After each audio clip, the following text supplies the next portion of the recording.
Yeah. Good morning. Good morning, American. Anyway, big boy fella here at you. See my hat? I love Sabu. I love Sabu. Sabu. Well, actually, it's Cebu. I love Cebu. Ronnie, what the hell is Cebu? What you talking about, Willis? What you talking about, Willis? What you talking about, Willis? Anyway, Cebu's a city in the Philippines. It's about 50-minute flight from Manila to Negro Occidental, which is a province, central. Cebu's a city. A lot of Americans live there. A lot of expat Americans. When I say expat, I'm referring to people at or about my age that, decide to leave America and move to the Philippines to create a different set of circumstances for themselves and a different situation. People who essentially is not essentially in the metric, the American metric. A family, a wife, couple of kids, grandkids, a mortgage on a house, big pickup truck in the garage, and living the American dream. Well, when I'm referring to expat, I'm talking about essentially male European and Americans and Australians who actually want something a little bit different. Not saying it's better, but different. So they pack their bags and they try to create a new situation for themselves in a different geographical location. And Cebu is a city where a lot of these people landed. A city at or about maybe a million, 3 million, maybe, quite possible. Like I said, 50-minute flight from Metro Manila. Manila International Airport there in Philippines. Now, me, myself, I purchased property in Metro Manila. Metro Manila, about on a good day, if you get up like at 2 a.m. in the morning and travel to the airport, you're talking 10, 12 minutes, maybe 15 minutes. Unobstructed traffic. Hey! The mailman just bought me something. You can just put it there, brother. I appreciate it. Yeah, I got a little something came in. I'm waiting on it. Let me go get it. Thank you, ma'am. Yeah! Damn, that thing showed. They put that thing in a big box, man. What is it?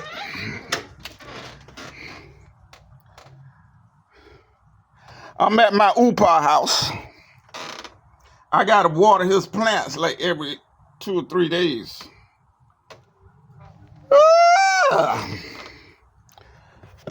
Anyway, I told y'all today is what, the 6th November, the day after the election, and I will be talking about that a little bit later on.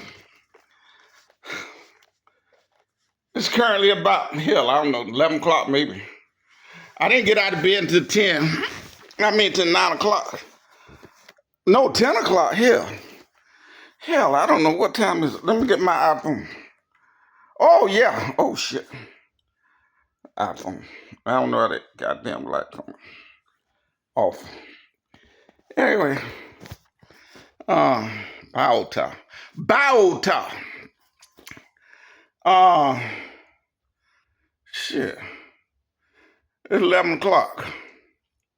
I think I woke up at 10. No, I woke up at 9, but didn't get out of bed until like 10. Drinking my coffee. What you talking about, Willis? This is my breakfast. Apple, cucumber, and bananas. Apple, cucumber, and bananas. Y'all know something? Now, the day is day 23. Sobriety, 23 days of my sobriety, free of alcohol of any sort. So I haven't had any alcohol enough. Haven't had any good old cold beers and shot of whiskey here and whiskey there, Canadian whiskey, Kentucky bourbon, Jack Daniels, Edwin Williams, a little bit of gin.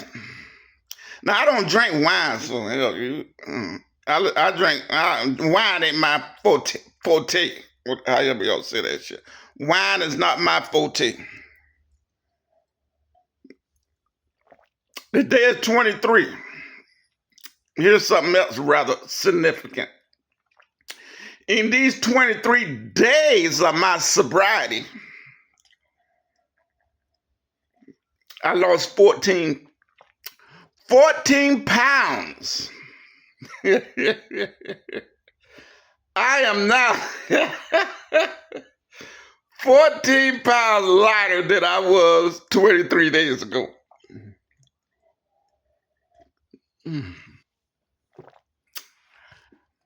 I guess stop drinking has its reward, huh?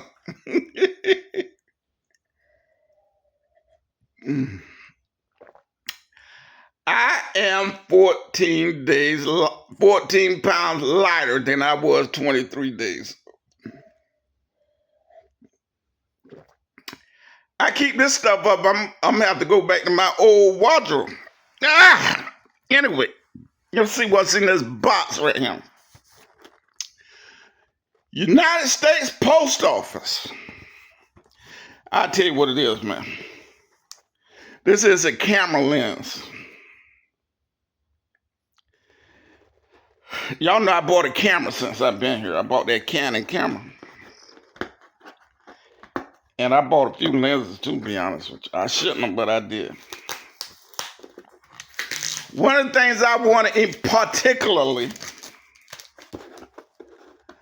was a vintage lens.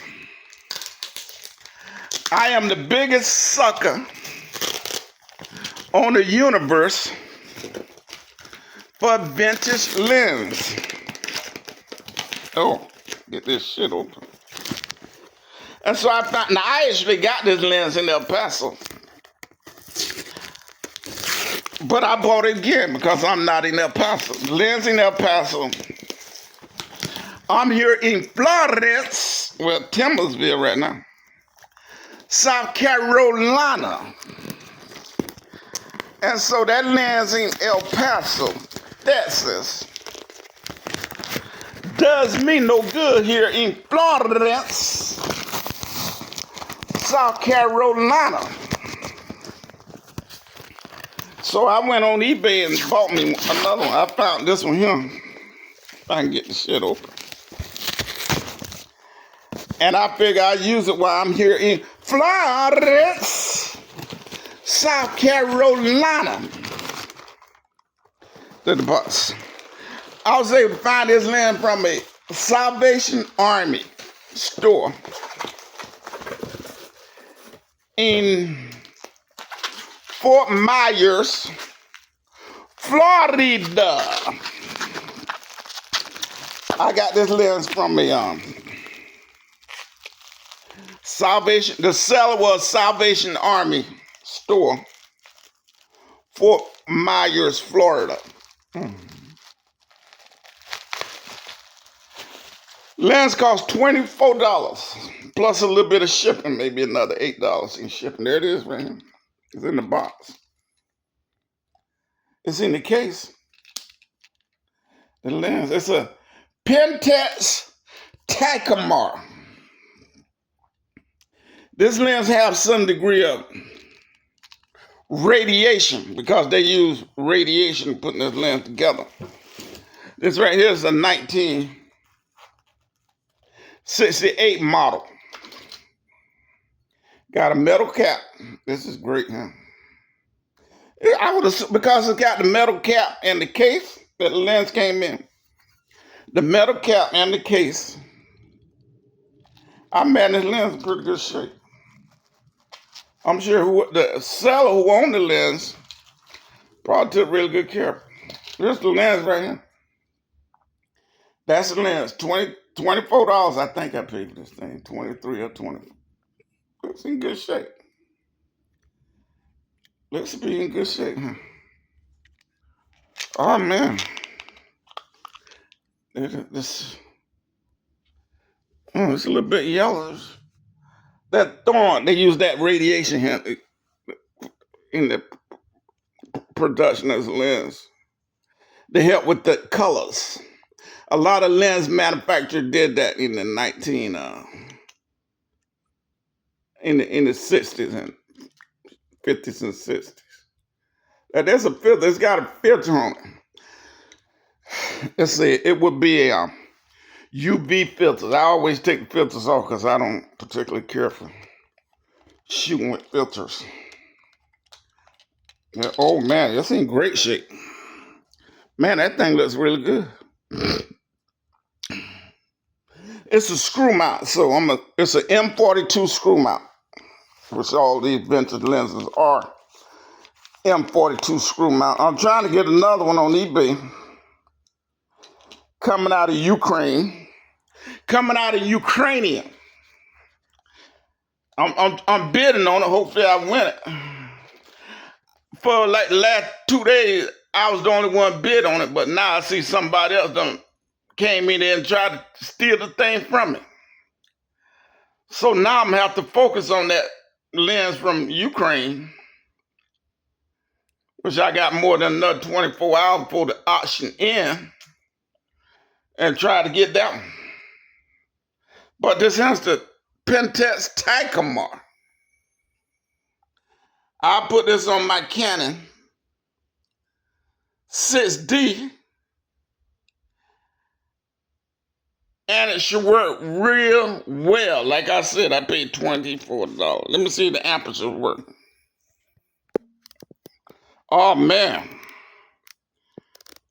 Oh, nice and crisp and smooth. The focus range is excellent. Man, this ought to work really good for me here in South Carolina. Man, this is a winner here. This is the Super Tacomar 1.855 millimeter. The only thing is, it's not SMC. I wish it was SMC. When I actually I think I bid on this thing and won the bid. That's what happened. Yeah, I bid on it and I won the bid because it was only like 3 people bidding on it. I guess they didn't want it that bad. The bid ended while the football game was on. That's why I won the bid so cheap, because obviously the other 2 bidders were looking at football. I was too, but I was keeping my eyes on eBay. The SMC stands for Super Multiple Coating. This one right here, no, it stands for Single Multiple Coating, something like that. Damn, what that? Anyway, this one don't have that, but I mean, hell, it'll work for what I need it for. So you put it on you get a screw-on adapter, because if you can see, this is a screw-on lens. It doesn't have a mount. You have to screw it on. So you have to buy an adapter. You can get an adapter for like $7, $8 on eBay. and you screw it on and you put it on your camera. And it's not and there's no automatic function. Manual function. And you're good to go. You get that exposure right. You set your ISO. Get that exposure right. And the shutter speed. Man, oh man, you in business. This lens take an image every bit as good as what they got on the market right now. They're selling for a good 50 millimeter lens. This caliber. This is the real deal here, because back then they made the real deal. Pentax right there. This is a Pentax lens. Pentax didn't mess around on their lenses. Back in the 60s and 70s. They was the #1 lens producer on the planet. And they didn't mess around. No, sir, buddy. So we're going to mount that up and go out there and shoot it up and see what's up. See how that thing look. Now, days, let me give y'all my weather report. Day, like I said, is 11 o'clock now. We got a rather fog-like day here.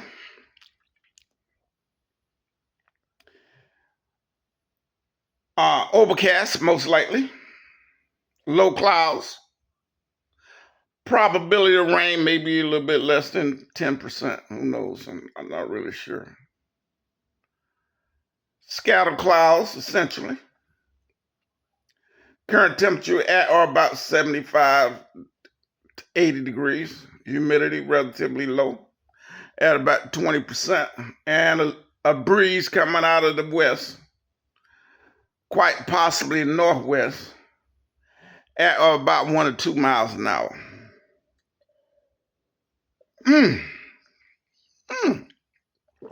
What the hell with that?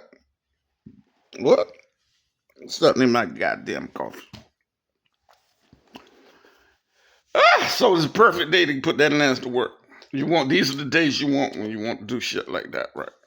Photography. I'm not photographing nothing, essentially. But anyway, let's talk about that election last night. As we know, today, 6 November 2024, Donald Trump is the current president-elect. In other words, Donald Trump won the presidency, the president election last night, defeating Kamala Harris in relatively bold fashion. Essentially a runaway. And to that I said, we dodged a bullet, because I actually thought that when the stuff hit the fan, when it hit the fan, Kamala Harris would be named president-elect. That they would have essentially made her the president-elect. Whether she won or not, that was an issue. I didn't think she would garner enough votes to win the presidency. Now, when Trump won this election last night, he also won the popular vote. So now, when he defeated Hillary Clinton in 2016, he did not win the popular vote. So not only did he have enough electoral college votes, he also won the popular vote. Cities like Philadelphia, Detroit,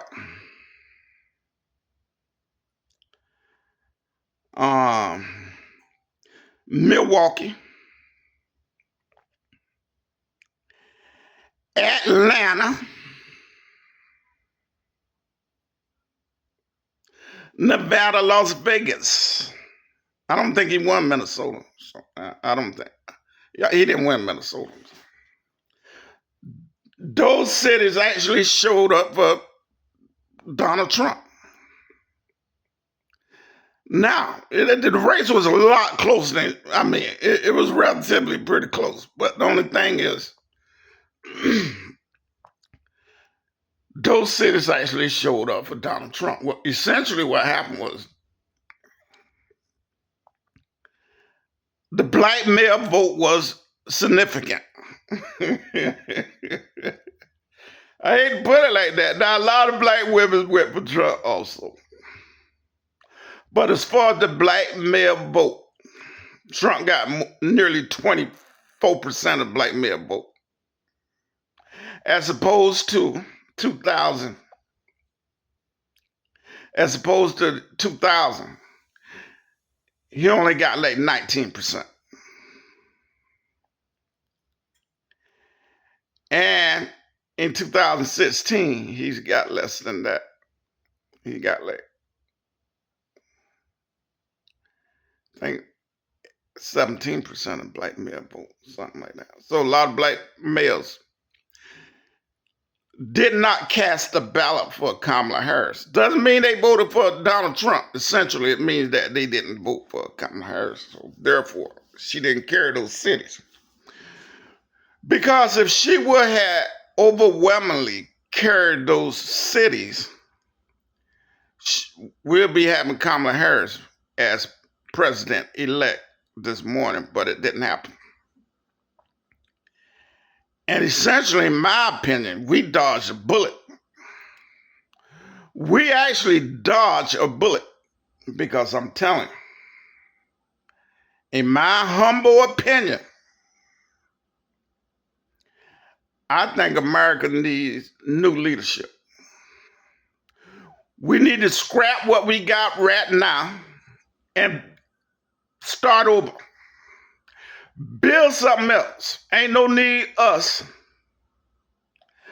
the American citizen, the people of the United States of America, should continue down this liberal agenda policies of the Biden administration. And yes, Kamala Harris is a part of that administration. As hard as she tried, you cannot separate yourself from that failed administration. Joe Biden administration is a failure. Kamala Harris, you associated with that administration, make you a failure.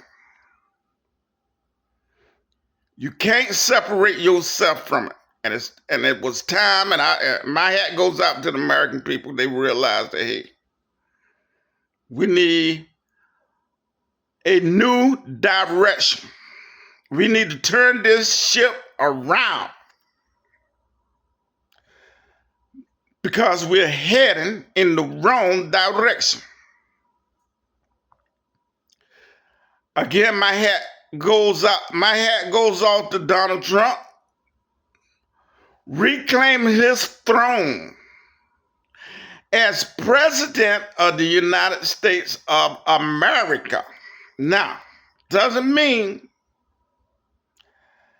that I'm a big Trump supporter, because I'm not. But I realize you either got to go one way or the other. You either listen. You only got one. You only got two candidates to choose from. Now, I didn't vote, so I guess I ain't got a voice, really, huh? But you only had two choices, okay?